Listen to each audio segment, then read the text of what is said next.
छुटकी और गुड्डी कहाँ है? जी वो स्कूल गए। फिर क्या सोचा है जिंदगी के बारे में?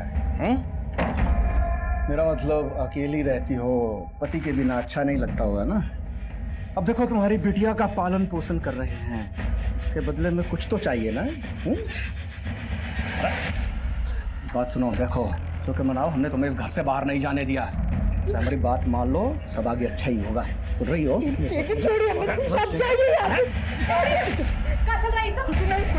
देखो तुमने ठीक कहा था, इस पर रहम नहीं करना चाहिए था। अरे हमसे गंदा रिश्ता बनाना चाहती है। देखो गलत बात तो आप कर रहे थे जेठ जी, हमको क्या समझ में नहीं आता कि क्यों हमसे मीठा मीठा बोलते हैं। देखिए जीजी, हमारा घर जमीन हमारा हिस्सा दे दीजिए, हम अपने बच्चों का पालन पोषण खुद कर लेंगे। हिस्सा? क्या बोली तुम? हिस्सा चाहिए तुमको? तुमरा शरीर का ना बोटे बोटे नोच करके ना तुम्हारा हिस्सा कर देंगे। एक तो हमारे पति पे डोरे डाल रही हो, ऊपर से हिस्सा मांगती हो। चल निकल। नहीं जीजी, हमारी बात तो है ना, हमारी बात तो सुन लीजिए। जीजी ठीक हो ना? जीजी ये कुलच्छनी डायन है, डायन। मेरी पत्नी पेट से थी और इसने उस पर हाथ रखा, मेरा बच्चा मर गया। इसने मेरे भाई की जिंदगी भी खराब की है। मैं कहता हूँ पूरे गांव पे शाप है, ये शाप हो। हाँ सरपंच साहब, ये हमारे घर आई तो हमारा बच्चा बीमार पड़ गया। हाँ, इन्होंने मेरी गाय को छुआ, गाय ने दूध देना बंद कर दिया। हाँ सरपंच साहब, ये डायन है, डायन। आप लोग शांत हो जाइए, पंचायत अपना फैसला सुनाती है। आज से अवध सिंह की पत्नी सुलेखा खां इस गांव में हुक्का पानी बंद किया जाता है। ना ही इसे कोई राशन देगा और ना ही इसकी कोई मदद करेगा। अगर किसी ने इसकी मदद करने की कोशिश की तो उसका भी हुक्का पानी बंद। आने वाले 7 दिनों में अगर यहाँ पर कोई अशुभ घटना हुई तो इस डायन को निर्वस्त्र करके पूरे गांव में घुमाया जाएगा। हाँ, बिल्कुल सही फैसला है पंचायत का, बहुत सही फैसला है सरपंच साहब।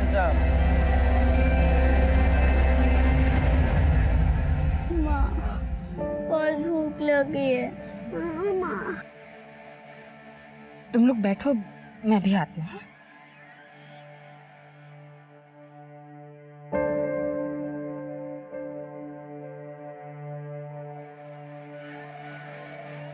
ये लो गुड़ का पानी, तुम दोनों थोड़ा थोड़ा पी लो। हाँ लो। माँ, गुड़ का पानी नहीं, दाल भात। माँ कहाँ से ना हो तुम लोगों के लिए दाल भात?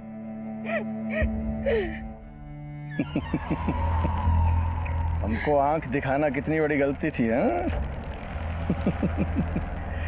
पेट भर रहे थे हम तुम्हारा, और तुमने तो अपने पांव पे ही कुल्हाड़ी मार दी।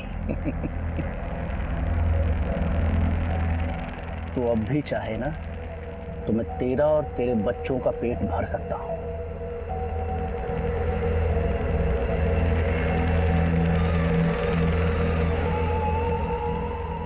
गुड्डी छुटकी, ये लो और अंदर जाओ।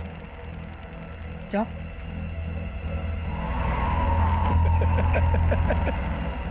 अरे वाह, तू तो बहुत जल्दी मान गया।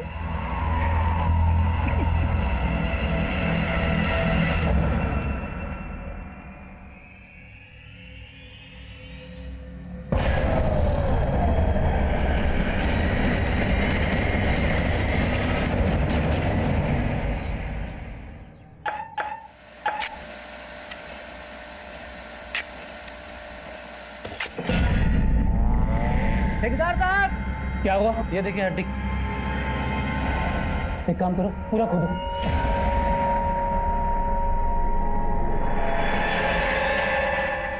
पूरे गांव पे शाप है, ये शाप। आज से अवध सिंह की पत्नी सुलेखा खां इस गांव में हुक्का पानी बंद किया जाता है।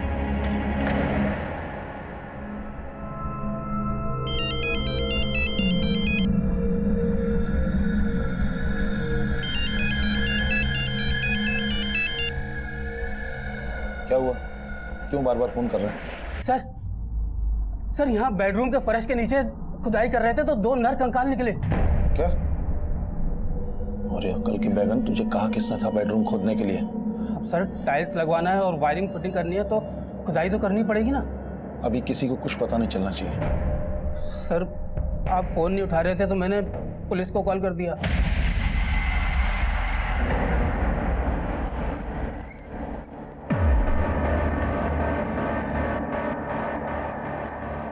सर अंदर क्या हुआ है हमें रास्ता दीजिए। बाहर बुलाइए, हटिए, हटिए, मेरे बात करनी है, sir. Please please please sir, please, excuse me। No sir, question please, बताइए नो कि क्वेश्चन प्लीज आंसर प्लीज। दीजिए।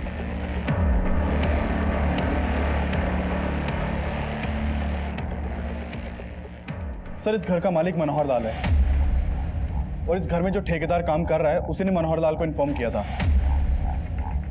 देखो कुछ मिलता है के अंदर। सर घड़ी।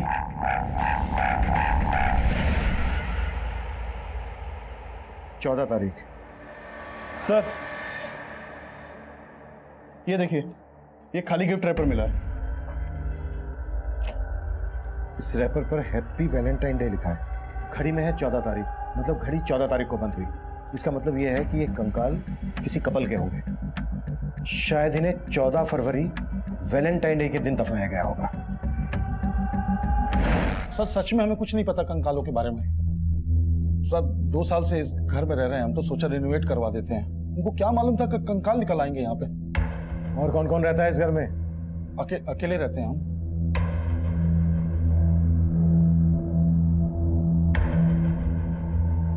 राठी, जिनके कंकाल है उन्हें कितने समय पहले दफनाया गया होगा? अभी ये बात बताना मुश्किल है सर, लेकिन पेल्विस को देख के लगता है कि एक स्केलेटन मेल है और एक फीमेल। सर किसी भी बॉडी को 1 साल दफनाने के बाद वो कंकाल में बदल जाती है। Thank you. राना, इस मनोहर लाल की कुंडली निकालो।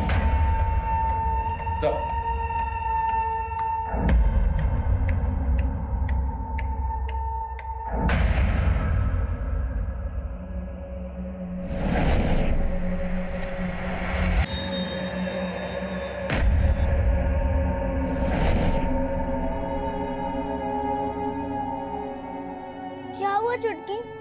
संभालो, हम हैं ना।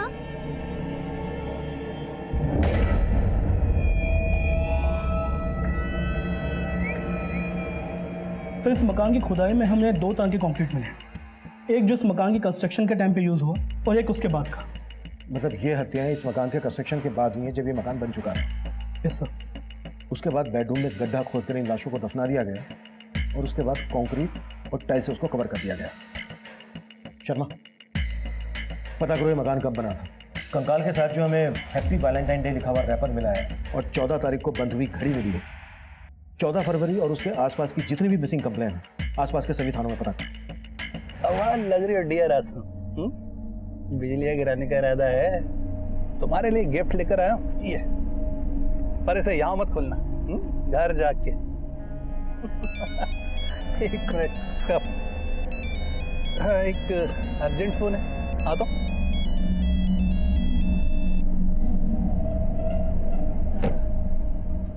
हाँ डियर, बोलो। पहले तुम बताओ कि तुम किस डियर के साथ हो। क्या बात कर रही हो तुम? अरे जरूरी मीटिंग में हूँ भाई। अच्छा, और मैं तुम्हारे ऑफिस में तुम्हारे मैनेजर के सामने खड़ी हूँ। अब तुम मुझे बताओ कि तुम्हारी किस लड़की के साथ मीटिंग चल रही है। अरे कैसी वो क्या? अगर 15 मिनट में तुम घर नहीं पहुंचे तो वहीं आकर तुम्हें और उस लड़की को जान से मार डालूंगी, समझे? अरे क्या मनोहर की वाइफ रीमा गायब है? हाँ सर, 1.5 साल पहले तक तो रीमा का मनोहर जी के साथ ही रहती थी, पर अचानक फिर वो गायब हो गई। और जब भी हम मनोहर जी से इस बारे में पूछते थे तो वो टाल देते थे। क्या वजह हो सकती है? मनोहर का और उसकी बीवी का आपस में कोई झगड़ा? सर दोनों में लड़ाई झगड़ा तो बहुत होता है। एक बार मैंने खुद उनको लड़ते हुए देखा था। सर मैंने रीमा को बोला भी था कि वो जाके पुलिस में शिकायत कर दे, पर उसने मेरी सुनी नहीं। फिर उसके 1 हफ्ता बाद से वो दिखी ही नहीं, और उसके जाने के बाद ही उसके घर में एक औरत का आना जाना शुरू हो गया। कौन थी वो औरत? शायद उसके ऑफिस की होगी। गुड्डी, ये फल है ना, वो सुंदर अंकल को देके आना और उनसे 175 रुपए लेके आना। ठीक है काकी, चल।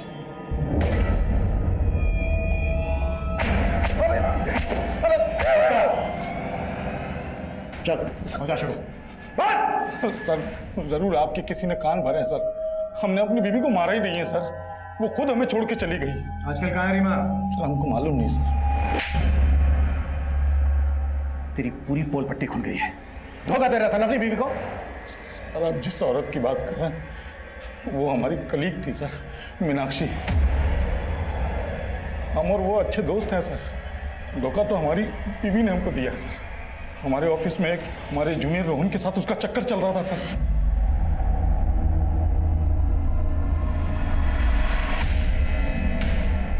इसलिए तूने रीमा और रोहन को मारकर उस मकान के नीचे काट दिया, तो कंकाल मिले हमें वहां से।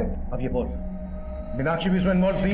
मीनाक्षी, मनोहर की बीवी गायब है और तुम्हारे दोस्त के घर से हमें 2 कंकाल मिले और तुम्हारे ऑफिस से हमने ये भी पता लगा लिया कि रोहन भी तभी से गायब है जब से रीमा, तुमने नहीं तो क्या अकेले मनोहर ने कांड किया है? अपनी पत्नी का पता बोल, हमें उसके मैके वालों से मिलना है। सर रीमा का यहाँ कोई नहीं था सर, और हम भी रीमा को अपनी शादी के सिर्फ 6 महीने पहले से ही जानते थे सर। रीमा मनोहर की दूसरी पत्नी है। पहली पत्नी तो 10 साल पहले ही गुजर गई थी। 2 साल पहले ही रीमा और मनोहर ने शादी की थी। सर वो कंकाल रीमा और रोहन के हैं ही नहीं, पुराना कांड है सर। कोई हमसे पहले जो रहता होगा ना, उसने किसी कपल को गाड़ दिया होगा वहां ले जाके। तेरे से पहले कौन रहता था वहां? सर ओम प्रकाश बिल्डर से लिया था हमने मकान। आज कहाँ ले जा रहे हो हनी? आज हाईवे रिसोर्ट पे कमरा बुक किया है तुम्हारे लिए। इसका फोन आ गया, एक मिनट। हाँ बोलो। सर कहाँ हैं आप? क्या मेरी बीवी फिर से ऑफिस आ गई क्या? सर बीवी नहीं, आफत आई है। पुलिस को आपके घर से 2 कंकाल मिले हैं। क्या बकवास कर रहे हो तुम? किसने खबर दी है तुम्हें? सर अगर आपके पास फुर्सत है तो खुद चेक कर लीजिए। टीवी, अखबार, सोशल मीडिया सब में खबर चल रही है।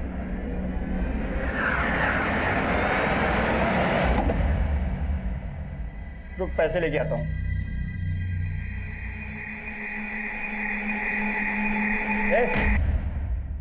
चोरी करने का इरादा है? नहीं अंकल। अंकल की बच्ची, बताओ तेरे मालकिन को। मैंने तुम पे भरोसा किया और मुझे ये क्या सुनने को मिल रहा है? तुम चोरी कर रही थी? नहीं काकी। मैं कम इन सर? यस कम इन। सर मैं रजिस्ट्रार ऑफिस में रजिस्ट्रार से मिला था, तो पता चला कि वो मकान 10 साल पहले बनाया गया था और सबसे पहले वो मकान ओम प्रकाश नाम के बिल्डर ने बनाया था। सर ये ओम प्रकाश, सर ओम प्रकाश ने ये मकान मोहन राकेश को बेच दिया था और फिर 1 साल बाद इसने मोहन राकेश से वो मकान दोबारा खरीदा और सर ओम प्रकाश ने कुछ महीने बाद वो मकान वापस बेच दिया मनोहर लाल को। और सर गौर करने वाली बात यह है कि ओम प्रकाश ने रीसेल में जिस दाम पर यह मकान खरीदा था उससे कम में उसे बेचा। एक बिल्डर अपने ही बनाए हुए मकान को कम कीमत पर क्यों बेचेगा?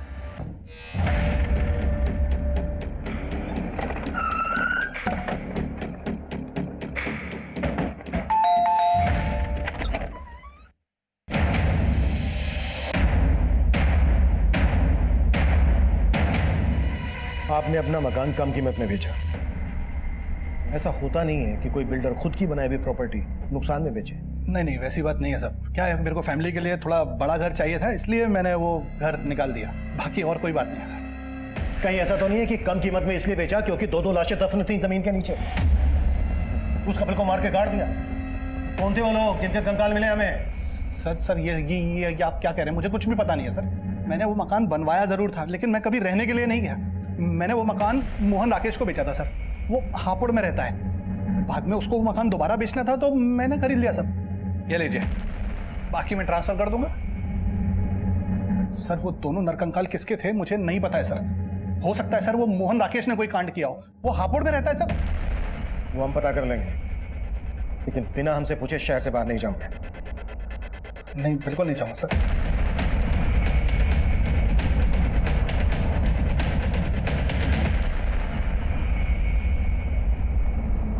अच्छे से छिलना और छोटा छोटा काटना, ध्यान से, जल्दी कर।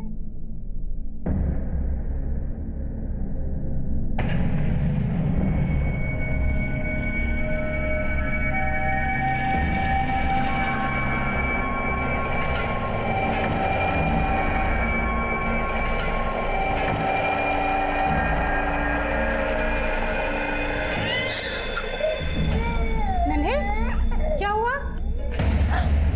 नन्हे,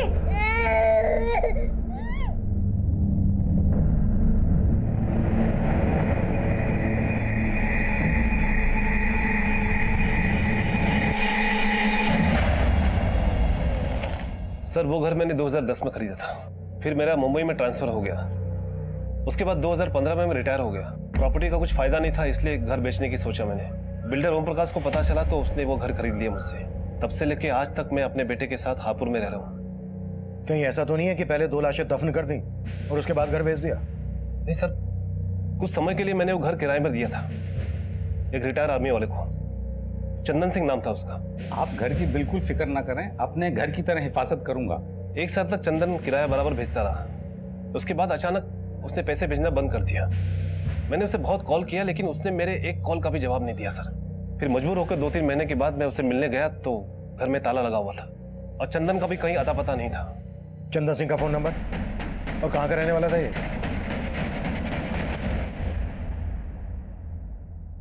हाँ, लगभग 1 साल रहा मैं उस घर में और फिर मुझे छोड़ना पड़ा क्योंकि किराया बहुत ज्यादा था। 12 महीने का किराया तो मैंने एडवांस में दिया था। आप चाहें तो मेरे बैंक अकाउंट के स्टेटमेंट से चेक कर सकते हैं। राकेश लेकिन झूठ बोल रहा है कि मैंने उसे बिना बताए मकान खाली किया। ठीक है। चंदन का कहना है कि मोहन राकेश झूठ बोल रहा है। चंदन और मोहन राकेश दोनों की हिस्ट्री निकालो और पता करो कि इनकी पहचान में या परिवार में कोई कपल मिसिंग है क्या। मैं चेक कर रहा हूँ सर, पर इंक्वायरी में एक बात और पता चली है सर। इस ओम प्रकाश की एक बेटी है जो कई सालों से दिखी नहीं है। लोगों का कहना है कि ओम प्रकाश और उसकी बीवी तो ये बोलते हैं कि ये यूएस में सेटल्ड है। ये उसकी बेटी है सर। ठीक है, रीमा और रोहन के साथ साथ ओम प्रकाश की इस बेटी के बारे में पता करो कि वाकई में यूएस में है क्या फिर इसमें कोई ऑनर किलिंग का एंगल है। Okay sir. अरे अब तो मैं घर से बाहर भी नहीं जाता। अब किस बात की टेंशन ले रही हो? टेंशन तो मेरी जिंदगी में उसी दिन घर कर गई थी जिस दिन तुमसे मेरी शादी हुई थी। ये टेंशन मरने के बाद भी मेरा पीछा नहीं छोड़ने वाली।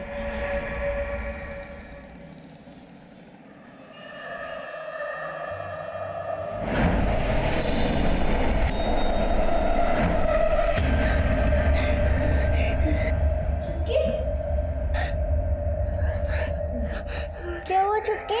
फिर से वही सपना देखा? चुटकी चुप हो जा। चुटकी कुछ नहीं हुआ। क्या हो रहा है ये? कुछ नहीं, वो बच्चे ने भयानक सपना देखा।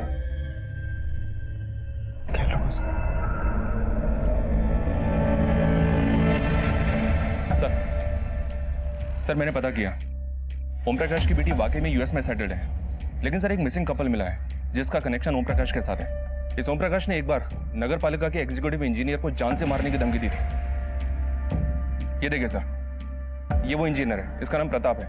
इसने एफआईआर भी करवाई थी, लेकिन एफआईआर के चंद दिनों बाद ही प्रताप और उसकी पत्नी प्रीति दोनों लापता हो गए और उस केस का प्राइम सस्पेक्ट ये ओम प्रकाश ही था।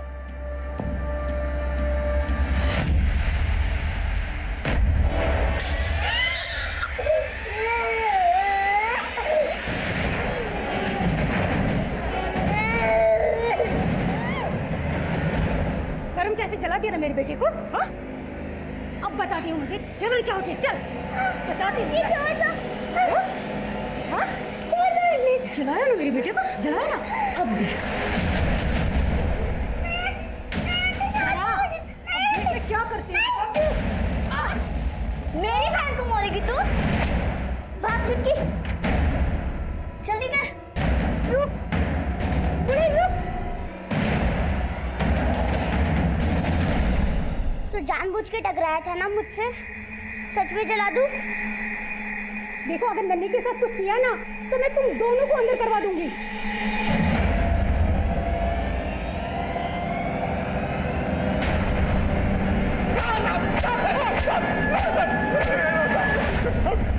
चल बोल, वो एग्जीक्यूटिव इंजीनियर प्रताप और उसकी पत्नी कहाँ है? बेवजह शक कर रहे हैं सर मुझ पर। सेशन कोर्ट ने भी मुझे बरी कर दिया साहब। मेरे खिलाफ कोई सबूत नहीं मिला साहब। सबूत तो अब मिला है। दो कंकाल मिले तेरे बनाए हुए मकान में और वो केस भी अब फिर से खुलेगा। सर बात सिर्फ इतनी सी है कि मैंने उस इंजीनियर को थोड़ा सा धमकाया था सर। सर वो 1 नंबर का भ्रष्ट आदमी था। डिपार्टमेंटल इंक्वायरी चल रही थी सर, आप पता कर सकते हैं उसके खिलाफ। उसको लगा कि वो अरेस्ट हो जाएगा इसलिए वो गायब हो गया। सर अब गाजियाबाद थाने में जाके पता भी कर सकते हैं, पर उसके गायब होने में मेरा कोई हाथ नहीं है सर। जब तक सच ना खुले ना।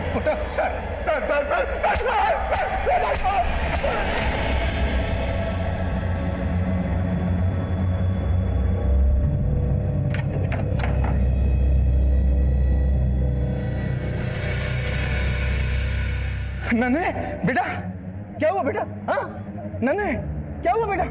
लक्ष्मी, लक्ष्मी, लक्ष्मी, लक्ष्मी, क्या है ये सब?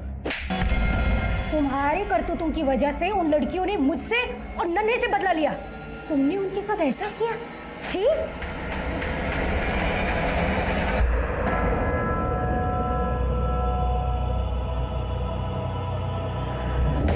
ए, रुको।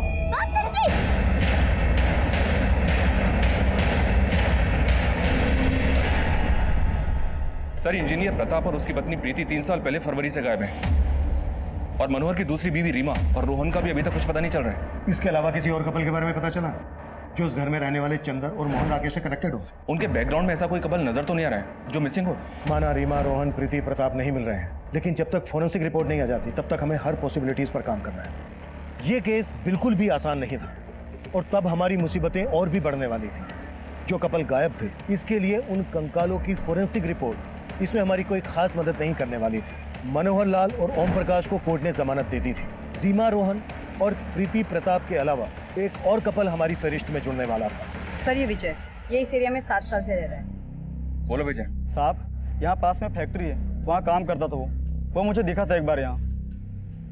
अरे जितेंद्र, तू यहाँ? विजय, अरे इधर कुछ काम था, चल मिलते हैं। चल ठीक है, बाय। साहब, तब उसको मैंने चंदन अंकल घर आते हुए देखा था। उस मेड ने दरवाजा खोला था। थैंक्स विजय। क्या तुम वो फैक्ट्री हमें बता सकते हो जहाँ जितेंद्र काम करता था? जी, यही पास में है। जी हाँ, मैं जब वहाँ रहता था तो एक मेड कुछ दिन के लिए मेरे यहाँ काम करने आया करती थी, लेकिन मैं किसी जितेंद्र को नहीं जानता। मुझे तो ये भी नहीं पता कि कोई जितेंद्र नाम का आदमी उस मेड से मिलने आया करता था। अब कहाँ है वो मेड? मुझे इस बारे में नहीं पता सर। उसने सिर्फ 6-7 दिन मेरे यहाँ काम किया था, मुझे तो अब उसका नाम तक याद नहीं है। कोई 6-7 दिन के लिए मेड तो रखता नहीं। कहीं ऐसा तो नहीं है कि वो आपकी मेड नहीं कोई और थी जिसका जितेंद्र के साथ अफेयर था? जितेंद्र भी 2 साल से गायब है, कहीं वो दोनों कंकाल इन्हीं दोनों के तो नहीं? अरे सर, कैसी बात कर रहे हैं आप?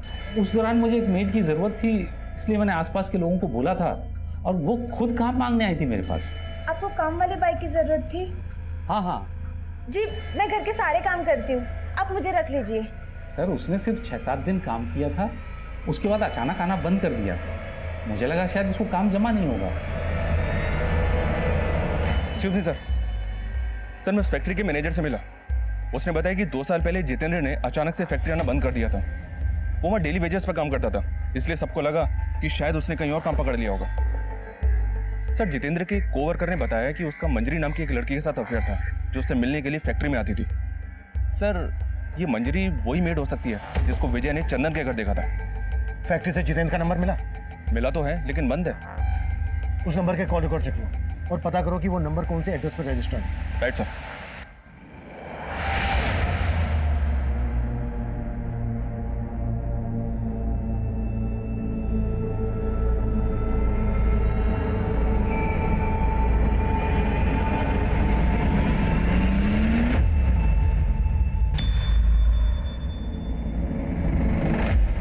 मैं कम सर?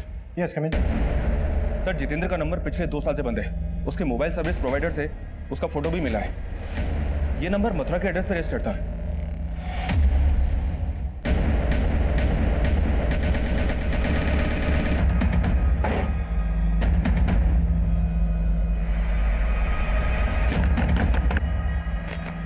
जितेंद्र जी,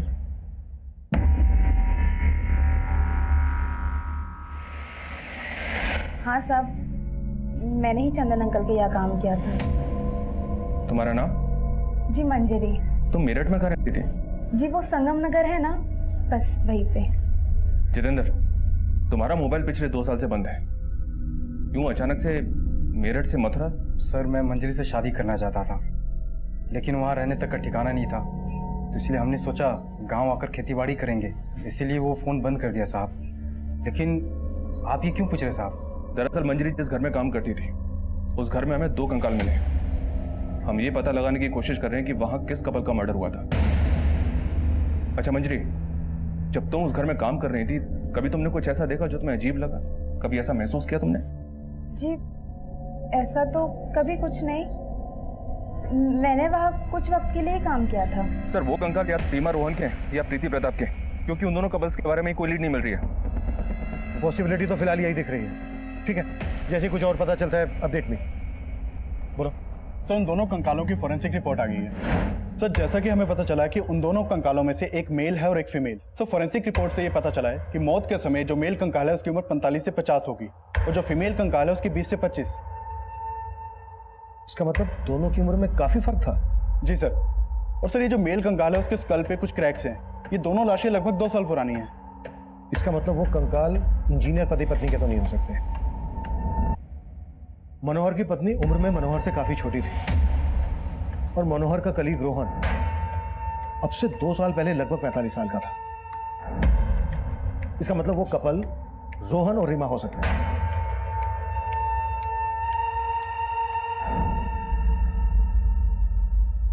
राणा, मनोहर को लेके आओ क्विक। मैं कम इन सर? यस कम इन। सर जितेंद्र और मंजरी ने जो अपना एड्रेस दिया था मेरठ का वो गलत निकला। व्हाट? मंजरी और जितेंद्र ने गलत एड्रेस दिया था?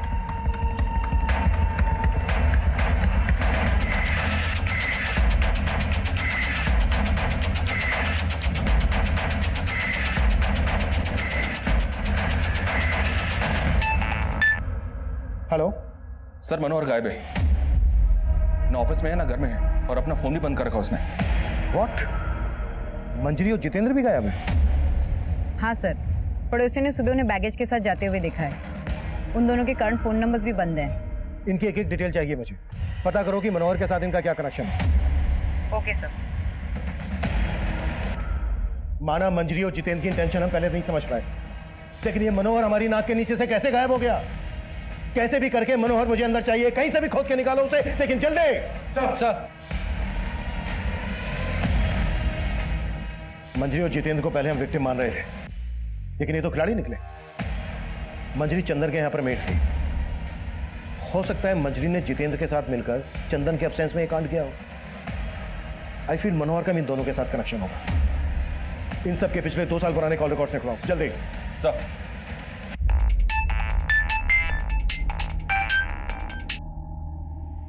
हेलो सर जितेंद्र के पड़ोसियों से पूछताछ की तो पता चला कि मंजरी यूपी के सिकंदरपुर गांव की थी।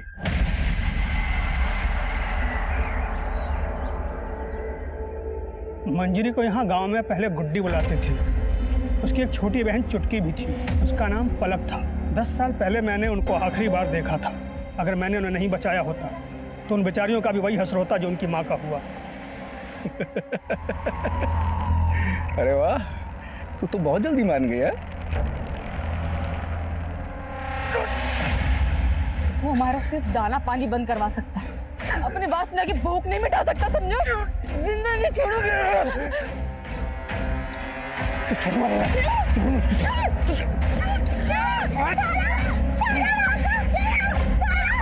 छोड़ मेरे बच्चों को।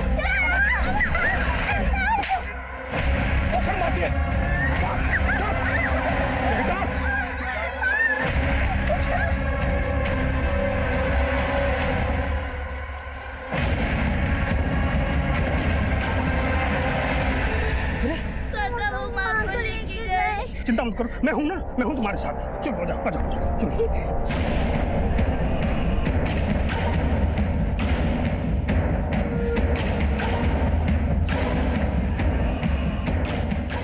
मैंने उन्हें उस वक्त तो भगा दिया था। क्या उनकी माँ को गांव वालों ने मार दिया? नहीं साहब, गांव वालों ने नहीं, प्रेम ने अपने कुछ साथियों के साथ मिलकर सुलेखा को मार डाला। गांव वालों के लिए सुलेखा पहले से ही डाइन साबित हो चुकी थी। उसकी मौत पर आंसू बहाने वाला कोई नहीं था। तरह तरह की भ्रांतियां भर दी गांव वालों के मन में। उसका फल मिला उसे, तिल तिल के मरा। 2 साल तक खाट से नहीं उठा मरने से पहले। लेकिन मंजरी किसी जितेंद्र नाम के लड़के के साथ शादी करके रह रही थी मथुरा में। वो तो मुझे नहीं मालूम साहब। और उनके पिता? अवध सिंह, वो मेरठ में रहते हैं। वहाँ उन्होंने किसी और औरत के साथ शादी करके घर बसा लिया। मेरठ में जहाँ रहते हैं उनका पता दीजिए।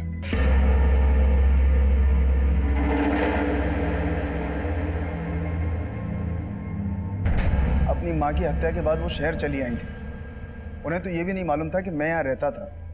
उनके पास मेरा एक फ़ोटो था बस। फिर एक फल बेचने वाली औरत की मदद से उन्होंने मेरा पता लगा लिया। ये मेरी सेकंड वाइफ है, लक्ष्मी। मैंने इन्हें भी नहीं बताया था कि मैं पहले से शादीशुदा था। मैं उन दोनों को घर में नौकरानी बना कर ले आया था और वो ये बर्दाश्त नहीं कर पाए कि उनकी माँ का हक मैंने लक्ष्मी को दिया और उनका हक नन्हे को। फिर एक दिन गुस्से में उन्होंने लक्ष्मी को सब कुछ बता दिया। दरवाजा खोल। तुम ही हो कारण जिसके वजह से हमारे बाबूजी ने हमारी माँ को छोड़ा था। क्या? ये क्या कह रही हो तुम? हाँ, वो सिर्फ नन्हे के नहीं, वो हमारे भी बाबूजी है। और तुम हमें नौकरों की तरह मारती हो, लेकिन अब नहीं सहेंगे हम। अब हम नन्हे को मारेंगे। प्लीज मेरी बात सुन। इसमें नन्हे की क्या गलती है? मैं तो खुद भी नहीं जानती थी कि वो तुम्हारी भी बाबूजी है। प्लीज बेटा, नन्हे के साथ कुछ मत करना। वो दोनों पिघल गई थी, कसूर उनका नहीं इनका था। मैंने तो फिर भी इनको माफ कर दिया, लेकिन वो शायद कभी इनको नहीं माफ करेंगे। इस वक्त कहाँ हैं दोनों बहनें? सर वो तो उसी दिन चली गई थी और उसके बाद लौट के घर वापस नहीं आई। कहीं ऐसा तो नहीं है कि आप जानते हैं मंजरी कहाँ है और जानबूझकर हमें नहीं बता रहे हैं? सर हमें कुछ नहीं पता, हम सच में आपसे कुछ नहीं छुपा रहे। सर उस फ्रूट बेचने वाली को गुजरे भी सालों हो चुके हैं जब पलक और मंजरी काम करती थी। ना तो जितेंद्र का कुछ पता चल रहा है और ना ही मनोहर के बारे में कोई लीड मिल रही है। मैं coming sir? Yes coming. Sir Manjari 2 साल से जितेंद्र के साथ जहाँ रह रही थी वहाँ कभी किसी ने पलक को नहीं देखा और जितेंद्र के पड़ोसियों को तो ये तक पता नहीं कि मंजरी की कोई छोटी बहन भी है। इसका मतलब मंजरी के साथ साथ उसकी छोटी बहन पलक भी 2 साल से गायब है। गायब तो मनोहर भी है सर, और उससे हमें उसकी पत्नी रीमा के बैकग्राउंड का पता नहीं चला। तुम कहना चाह रहे हो कि पलक ही रीमा है और पलक नाम बदलकर मनोहर की जिंदगी में आई, इसी वजह से जितेंद्र और मंजरी के साथ साथ मनोहर भी गायब है। अब तक जो बातें सामने आई हैं उससे तो यही लगता है कि मंजरी अपनी छोटी बहन पलक को लेकर बहुत प्रोटेक्टिव थी। अगर पलक का मर्डर हुआ है तो फिर मंजरी भागी क्यों? क्या मंजरी भी अपनी छोटी बहन पलक के मर्डर में इन्वॉल्व है?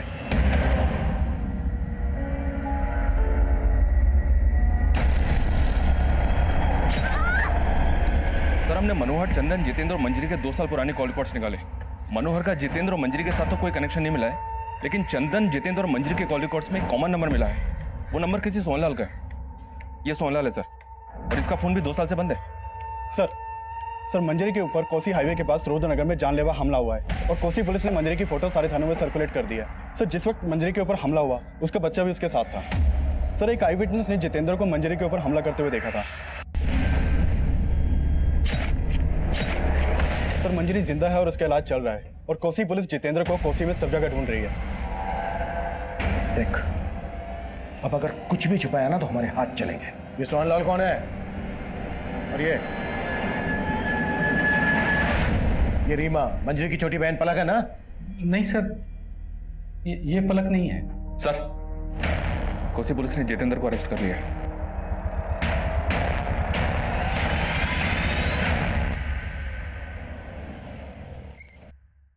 मैं और छुटकी हमेशा माँ से पूछती थी, माँ हमारी गर्मियों की छुट्टियां आने वाली है, आप हमें बाबूजी के पास शहर लेके जाओगे?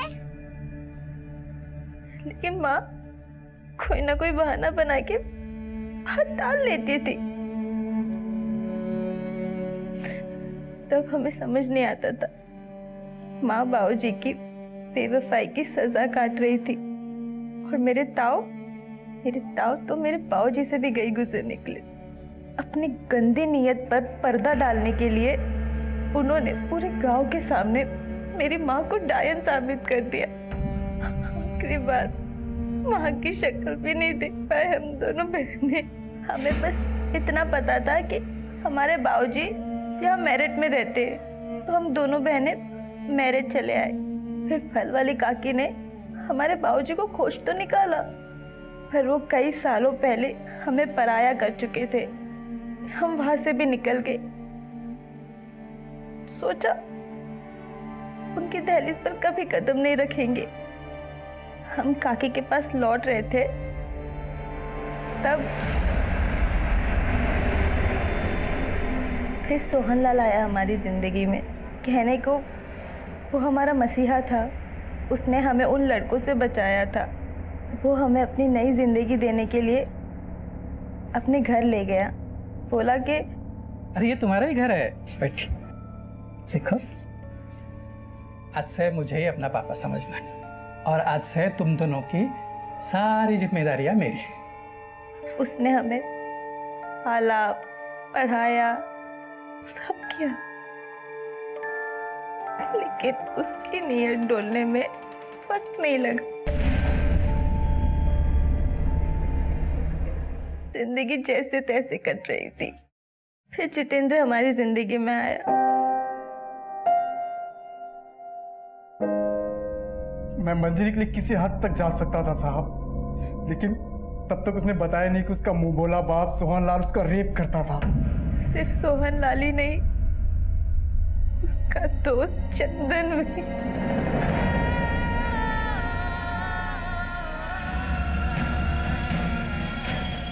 उस दिन वैलेंटाइन डे पे मंजरी चंदन के घर पे थी। मैं वहां उसको विश करने गया था साहब। Happy Valentine day. Thank you.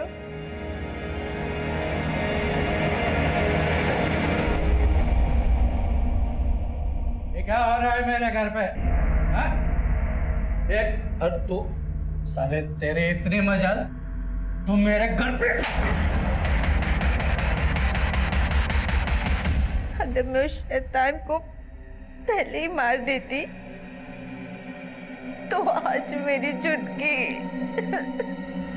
साहब मैं बहुत घबरा गया था। जिंदा, मेरी चटकी। जितेंद्र ने मंजरी के लिए और मैंने अपने लिए लाश वहीं गाड़ने का फैसला किया।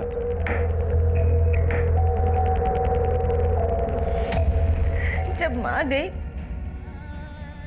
तो एक चुटकी ही थी।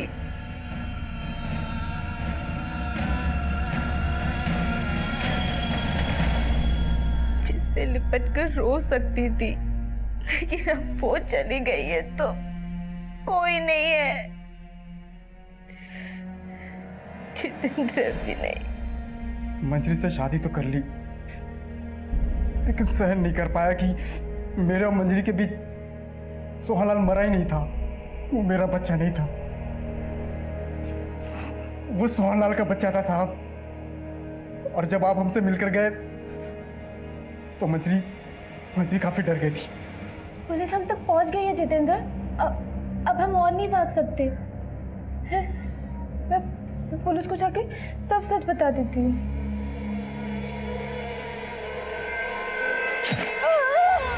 मर जाती तो जरूर पछतावा होता साहब, अगर अभी कोई पछतावा नहीं है। जिंदगी ने जो दिया है सब कुछ आपके सामने रख दिया। बस इतनी सी गुजारिश है कि मेरी बेटी वो बने जो मेरी और मेरी छुटकी की किस्मत में नहीं था।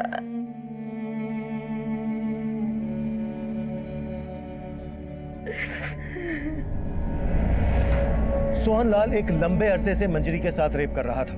जिस दिन से इस अन्याय की शुरुआत हुई तभी यह अपराध अपनी दस्तक दे चुका था। अगर मंजरी पहले ही हिम्मत करके मदद मांगने हमारे पास आई होती तो शायद उसे न पलक के लिए अफसोस होता, न अपनी बेटी के भविष्य के लिए। चंदन और सोहनलाल जैसे लोगों के लिए मौत की सजा भी कम है, लेकिन इस केस की विडंबना यह है कि सोहनलाल की मौत के लिए मंजरी को सजा भुगतनी पड़ेगी। वो दो कंकाल उस घर से मिलने के बाद हमारे सामने और भी दो केसेस के गड़े मुर्दे खुले, रीमा रोहन और प्रीति प्रताप। इनका गायब होना आज भी रहस्य बना हुआ है। मनोहर लाल और ओम प्रकाश अब भी इन केसेस में हमारे सस्पेक्ट हैं। अब मैं सीनियर इंस्पेक्टर अभिमन्यु जिंदल आप लोगों से विदा लेता हूं। आपसे फिर मुलाकात होगी एक नए केस के साथ। स्वस्थ रहिए, सतर्क रहिए और देखते रहिए क्राइम पेट्रोल दस्तक। मकसद बताना नहीं, बचाना है।